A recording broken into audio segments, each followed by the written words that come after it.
একদিন মায়াকন্যা গ্রামের পথ ধরে হাঁটছিল। সে হাঁটছে যেন পথই ফুরিয়ে যাচ্ছে না। সে হাঁটতে হাঁটতে এক গভীর অন্ধকার জায়গায় প্রবেশ করে। ঠিক তখনই তার সামনে এক আদিমানব এসে পড়ে। আদিমানবকে দেখে মায়াকন্যা ভয় পেয়ে যায়, আর মায়াকন্যাকে দেখে আদিমানব বলে সে তাকে ভক্ষণ করতে চায়। তখন মায়াকন্যায় কিছুটা ভয় পেয়ে যায় এবং তাকে ভক্ষণ না করার জন্য অনুরোধ করে। তখন আদিমানব তাকে বলে যে ঠিক আছে, আমি তোমাকে ভক্ষণ করব না, তুমি যদি আমার 3টি ধাঁধার সঠিক উত্তর দিতে পারো তাহলে আমি তোমাকে ছেড়ে দেব। আদিমানবের কথায় মায়াকন্যা রাজি হয়ে যায় এবং তাকে তার ধাঁধাগুলি বলতে বলে। তখন আদিমানব তার প্রথম ধাঁধাটি বলে, আর তার প্রথম ধাঁধাটি হলো কোন জিনিস কখনো গরম থাকে না তবুও আমরা তাকে গরম বলি। বন্ধুরা, আমি ধাঁধাটি আবার বলছি, কোন জিনিস কখনো গরম থাকে না তবুও আমরা তাকে গরম বলি। তোমরা যদি সঠিক উত্তরটি জেনে থাকো তাহলে কমেন্ট করে জানিয়ে দাও, আর তোমাদের সময় শুরু হচ্ছে এখন থেকে।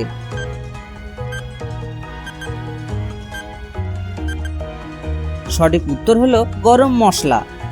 মায়াকন্যা আদিমানবের করা প্রথম ধাঁধাটির উত্তর দিয়ে দেয়। এরপর আদিমানব তার 2য় নাম্বার ধাঁধাটি বলে, আর 2য় নাম্বার ধাঁধাটি হলো মানুষের শরীরের সব থেকে শক্তিশালী অংশ কোনটা। বন্ধুরা, আমি ধাঁধাটি আবার বলছি, মানুষের শরীরের সব থেকে শক্তিশালী অংশ কোনটা। তোমরা যদি সঠিক উত্তরটি বলতে পারো তাহলে কমেন্ট করে জানিয়ে দাও, আর তোমাদের সময় শুরু হচ্ছে এখন থেকে।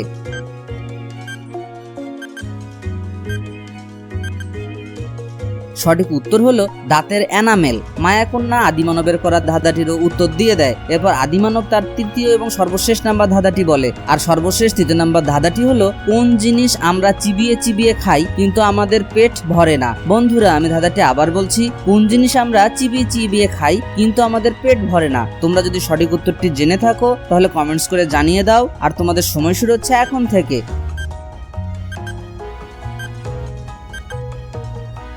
সঠিক উত্তর হলো চুইনগাম। মায়াকন্যা আদিমানবের করা 3য় নাম্বার ধাঁধাটিরও উত্তর দিয়ে দেয় এবং আদিমানব তাকে সেখান থেকে যাওয়ার অনুমতি দেয় এবং মায়াকন্যা সেখান থেকে চলে যায়। তো বন্ধুরা, আমাদের ধাঁধাগুলি কেমন লেগে থাকলো? যদি ভালো লেগে থাকে তাহলে অবশ্যই ভিডিওতে লাইক করে চ্যানেলটি সাবস্ক্রাইব করে দেবে। আর সে পর্যন্ত ভালো থেকো, বাই বাই।